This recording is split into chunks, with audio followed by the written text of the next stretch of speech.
Olá pessoal, tudo bem? A graça e a paz do Senhor. Eu sou o pastor Giovanni e eu tenho uma palavra de Deus para o seu coração. Estamos baseados aqui, vamos estudar juntos hoje o Salmo de número 61. E o tema de hoje é o clamor do exilado. O clamor do exilado apresentando para nós a vida de Davi, alguém que viveu exilado, fugindo das perseguições, provavelmente aqui de Saul, ou então naquele momento em que ele teve que fugir também, sair de Jerusalém, exilado por causa do levante, da revolta do seu filho Absalão. Então vamos aprender junto qual é o clamor do exilado. O que nós podemos aprender nesse lindo salmo, o Salmo 61. O texto sagrado diz: ouve, ó Deus, a minha súplica. Súplica aqui é oração, clamor. Atende a minha oração. Desde os confins da terra clamo por ti no abatimento do meu coração. Vemos um homem abatido, angustiado. Leva-me para a rocha que é alta demais para mim. E nós sabemos que a rocha alta demais é Deus, é o próprio Cristo. Pois tu me tens sido refúgio e torre forte contra o inimigo. Assista eu no teu tabernáculo para sempre. No esconderijo das tuas asas eu me abrigo. Olha que coisa linda esse texto. Versículo 5. Pois ouvistes, ó Deus, os meus votos e me deste a herança dos que temem o teu nome.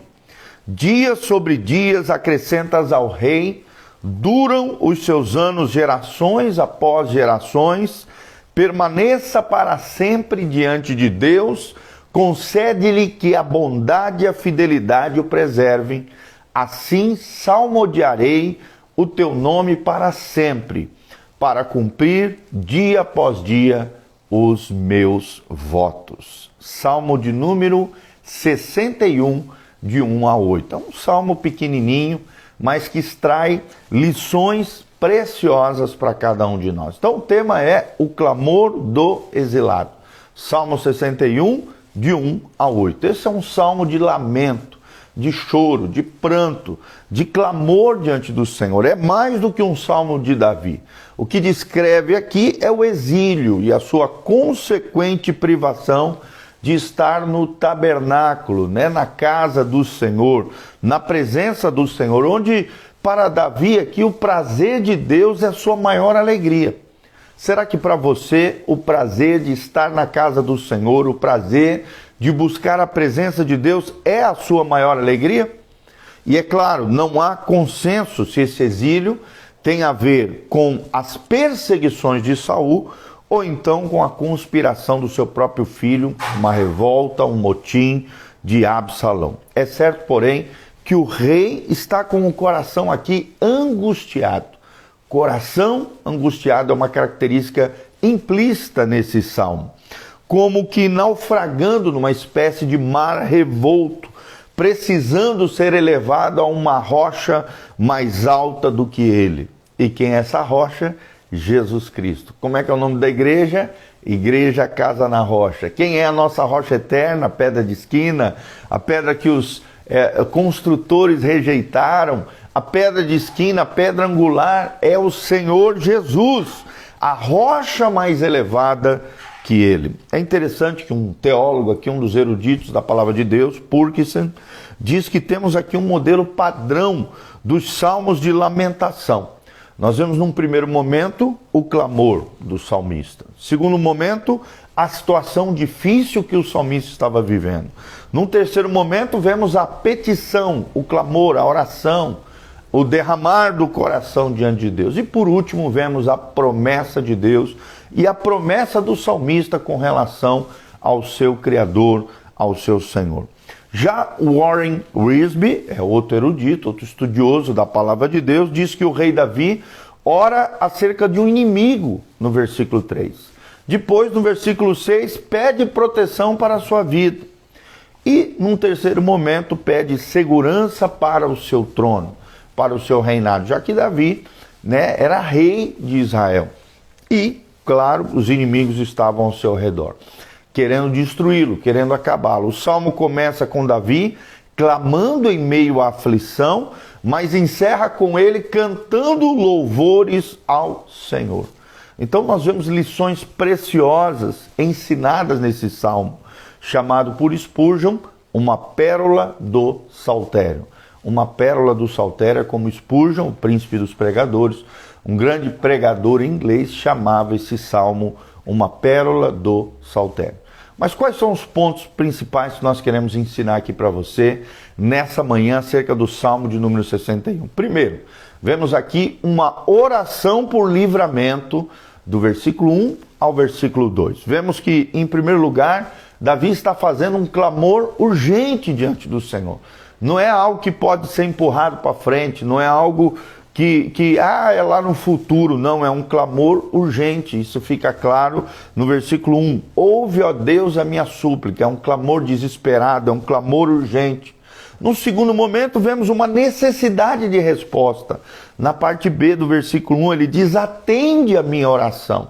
Esse era o clamor do salmista. Senhor, atende a minha oração. O meu clamor é urgente, mas atende a minha oração.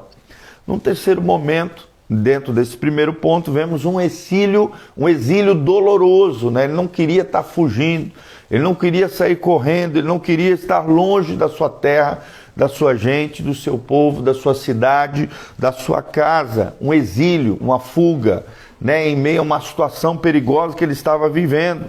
Ele diz assim, desde os confins da terra clamam por ti, ou seja, ele se sentia distante, desterrado da sua terra, do seu lugar de habitação. Nós vemos num quarto momento também um abatimento profundo de Davi, na parte B do versículo 2, quando ele diz, seu auxílio, fruto, né, ele diz assim, no abatimento do meu coração. Vemos aqui um coração abatido, um abatimento profundo na vida de Davi. E num quinto momento, vemos uma necessidade de segurança real, quando Davi diz, leva-me para a rocha que é alta demais para mim. É um clamor desesperado, é um clamor por segurança, é um clamor por proteção. Nós vemos aqui Davi mergulhado numa dor profunda, seu coração está batido, as ondas revoltas ameaçam engoli-lo, e ele então clama para ser levado a um alto rochedo, a uma montanha mais alta, pois ele não tem forças para escalar esta rocha mais alta do que ele. E essa situação, é claro, nós sabemos, Jesus é essa rocha, Jesus é esse lugar alto, Jesus está mais alto do que os céus que Davi vivia e também do que qualquer escada de Jacó. Nas palavras de Spurgeon, esse pregador, o príncipe dos pregadores, Jesus é maior e mais alto do que os nossos mais elevados esforços, as nossas mais elevadas realizações, os nossos mais elevados desejos, as nossas mais elevadas expectativas e concepções. Jesus é maior do que qualquer coisa. E isso é tremendo, é maravilhoso. Tá bom? Então, são coisas tremendas que nós aprendemos aqui através desse lindo salmo. Purkiston, um outro teólogo também, ele diz que Deus tem recursos muito acima do insignificante poder humano. Eu vou repetir, Deus tem recursos muito acima do insignificante poder humano. O segundo grande destaque que nós damos aqui, ou o segundo ponto, seria uma lembrança esperançosa. É como se Davi lembrasse ao seu coração algo que lhe trouxesse esperança. Segundo ponto, uma lembrança esperançosa no versículo 3, claramente aqui nesse salmo. Nesse primeiro momento, vemos, dentro desse segundo ponto, vemos que as experiências do passado são garantias para a confiança no presente e no futuro. Vou repetir, as experiências do passado são garantias para a confiança no presente e no futuro. É o que nós vemos na parte A do versículo 3, quando o salmista diz, pois tu me tens sido. Nós vemos num segundo momento que a nossa segurança, a segurança do salmista, bem como a nossa, de cada crente, decorre de quem Deus é e não de quem nós somos. Vou repetir, a nossa segurança decorre de quem Deus é e não de quem nós somos. Nós vemos na parte B do versículo 3, quando o salmista diz, refúgio e torre forte contra o inimigo. É o que Deus é para nós, é o que Deus é é para nós. É tremendo isso. Vemos também um terceiro ponto aqui desse lindo Salmo 61, no versículo 4, um anseio profundo. O anseio profundo do salmista.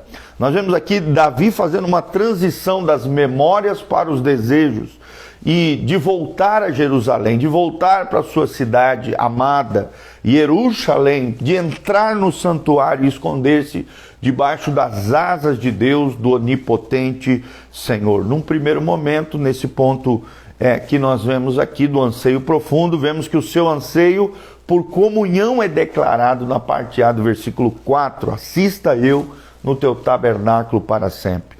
Num segundo momento, vemos um anseio por proteção real, na parte B do versículo 4, quando ele diz, no esconderijo das suas almas, das suas asas, eu me abrigo, Senhor.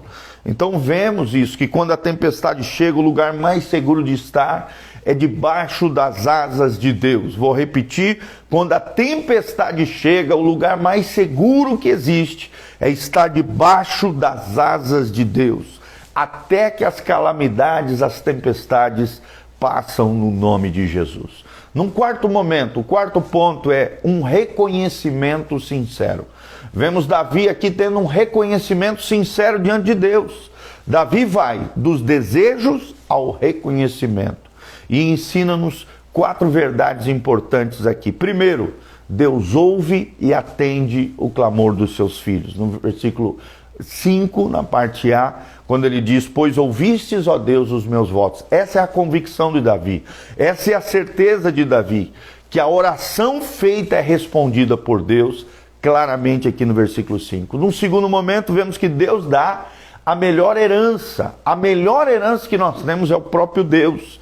Quando ele diz, na parte B do versículo 5, me deste a herança dos que me temem, dos que temem o teu nome. Quem teme ao nome de Deus, quem teme ao Senhor, quem anda com Deus, tem a herança, e a maior herança é o próprio Deus. Nós somos a herança de Deus e Deus é a nossa maior herança. Spurgeon, esse príncipe dos pregadores, ele diz o seguinte, somos feitos herdeiros de Deus e co-herdeiros com Cristo, com todos os santos, participantes da mesma porção. Alegremo-nos e deleitemo-nos com isso.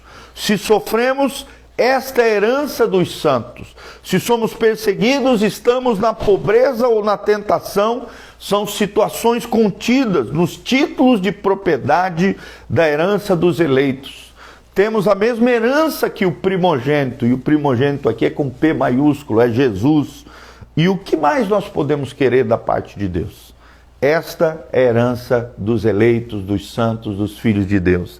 Deus é a nossa herança. Deus é a maior riqueza da nossa vida. Num terceiro momento, ainda falando sobre um reconhecimento sincero, no versículo 6, vemos que Deus garante um governo perene.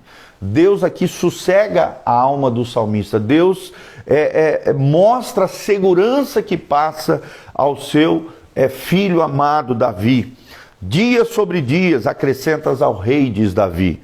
Durante os seus anos, gerações após gerações. Nós vemos um Deus de gerações, um Deus geracional, um Deus de família, um Deus de legado, um Deus que transcende a nós mesmos e se passa de nós para os nossos filhos, para os nossos queridos, para os nossos familiares. Vemos Deus aqui desejando vida longa ao rei, a permanência perpétua da sua dinastia de Davi, e sim, geração após geração, a profecia se cumprirá em Cristo, descendente de Davi, o filho de Davi, o rei eterno que reinará a partir de Jerusalém. E num quarto momento, vemos Deus concedendo permanência eterna. Deus concedendo permanência eterna no versículo 7, quando o salmista diz, permaneça para sempre diante de Deus.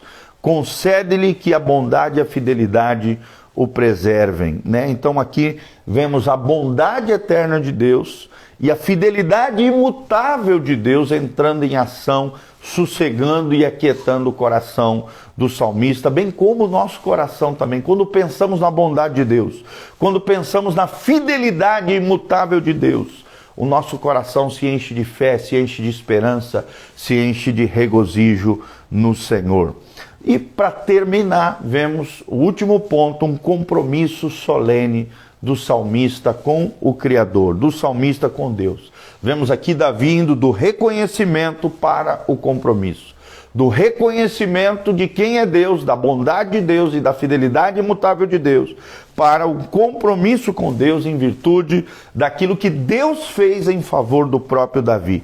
Davi promete louvar a Deus, cumprir os seus votos a Deus.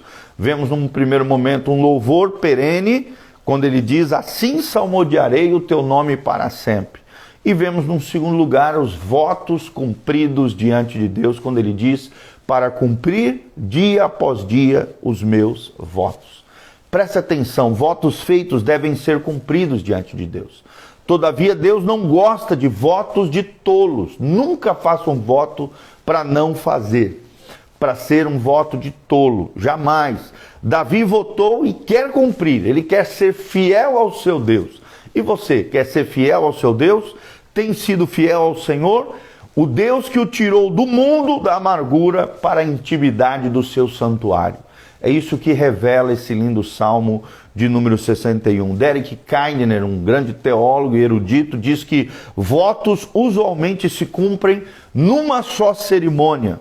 Mas Davi é diferente, ele tem consciência de uma dívida que nunca poderá ser paga diante de Deus. Por fim, conforme nos ensina Spurgeon, príncipe dos pregadores, a Deus que acrescenta dias aos nossos dias, dedicaremos todos os nossos dias.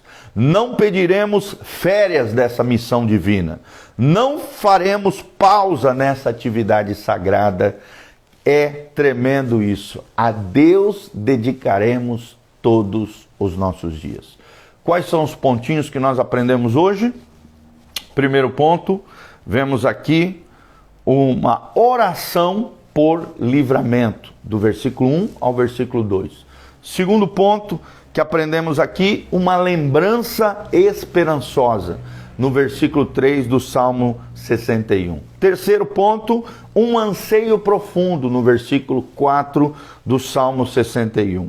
O quarto ponto, um compromisso solene que o salmista faz diante de Deus, no versículo 8. E é como termina esse lindo salmo que nós terminamos dizendo, a Deus que acrescenta os nossos dias dedicaremos todos ao nosso Deus. Será que você tem dedicado seus dias a Deus? Será que você tem sido fiel ao Senhor, assim como o Senhor é fiel com você? Lembre-se disso, o Salmo 61 revela um clamor do exilado. Talvez você esteja assim, se sentindo em fuga, angustiado, perturbado, preocupado, ansioso, a meio a tantos problemas que têm acontecido nos dias de hoje. Mas saiba, é possível confiar no Senhor, é possível viver uma vida na presença de Deus, que você anseie grandemente estar no santuário de Deus. O que é o santuário de Deus hoje? O tabernáculo de Deus é o lugar onde os crentes se reúnem, é o auditório, é a igreja onde nós frequentamos e junto com outros crentes invocamos a Deus, sentimos a sua presença, recebemos a sua palavra e fazemos votos diante de Deus, através das nossas ofertas, através do nosso clamor, através da nossa vida dedicada, consagrada ao Senhor. Então temos grandes aprendizados aqui no Salmo 61, espero de alguma maneira ter edificado e abençoado a sua vida. Escreva aí de onde você está nos assistindo, o que você achou desse vídeo. Compartilhe aí o que Deus falou ao seu coração através dos comentários aqui embaixo. Também no link de descrição você encontra todas as informações do nosso ministério e as informações de como você pode contribuir nesse ministério tremendo de Deus através das nossas vidas. Faça isso, lance a sua semente, se levante como um cooperador fiel nessa obra linda que Deus está fazendo. Que Deus abençoe você, tua casa, tua família, o trabalho das tuas mãos, que a luz do rosto do Senhor brilhe sobre você, que a graça do Senhor te envolva, que você saia da angústia do seu coração e entre na rocha mais elevada que é o nosso Deus. que você viva na presença do Senhor, porque na presença de Deus há plenitude de alegria. Na sua presença, delícias perpetuamente, diz o salmista, e assim nós cremos. Que o Senhor te abençoe desde Sião, que o Senhor faça resplandecer o seu rosto sobre ti, que o Senhor te encha com a sua paz, te abençoando em todos os seus caminhos, escolhas e decisões, que você seja guiado pelo Espírito Santo de Deus, que você viva no centro da vontade de Deus e que a graça e a paz de Jesus esteja sobre você, tua casa, tua família. A bênção do Senhor esteja sobre todos nós, em nome de Jesus. Amém e amém. Quero mandar um abraço para a Raquelzinha, a Daniela Ramos, advogada, a Clário Maria Cossetim, o Nivaldo Barbearia Vieira, a Camila Godoy, que está conosco, a Ana Paula Rossi, a Rosemary também, e a doutora Natália Sossói. Um grande abraço, que Deus os abençoe, preciosas, que a graça e a paz de Jesus esteja sobre cada um de nós. Louvado seja o nome do Senhor. Amém e amém. Um grande abraço, beijão. Deus os abençoe. Amém.